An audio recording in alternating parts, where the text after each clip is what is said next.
An administrative warrant is just not a warrant. That's what it's called. But oftentimes, it's a piece of paper that is signed by oftentimes another agent or but maybe a higher up person at ICE, and that is what it'll say an administrative warrant, but you'll see that it'll come directly from Immigration and Customs Enforcement, that a judge has not signed it, and it's oftentimes not very specific. Now, so when you get an administrative warrant, again, it's like those detainer requests, right? Like this is we would like you to do this. So we had a case recently,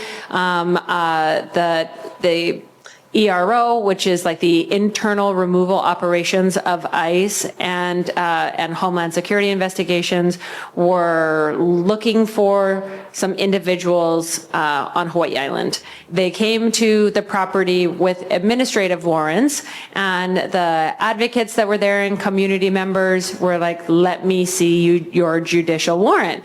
They were not able to produce a judicial warrant, and they left the property without detaining anyone.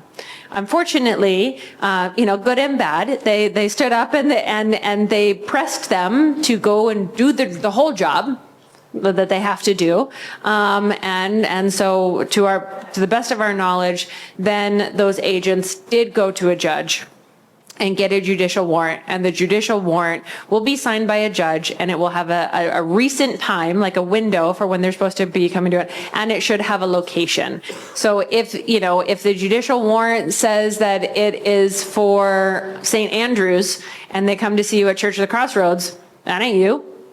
They're looking for somebody at St. Andrews. And if it says that it was for 2022, that ain't 2025. That's not for you. And it also needs to be signed. And so the problem is, it takes a lot to get a judicial warrant, and it's a little bit cumbersome, and it takes some extra time and everything. So if they can get you to open the door and go with them by just showing an administrative warrant, something that they can just get their boss to sign off on right there, then that's a whole heck of a lot easier. And so I think that has been, when people know that and can assert their knowledge and their authority in that knowledge, they know that they have to back down.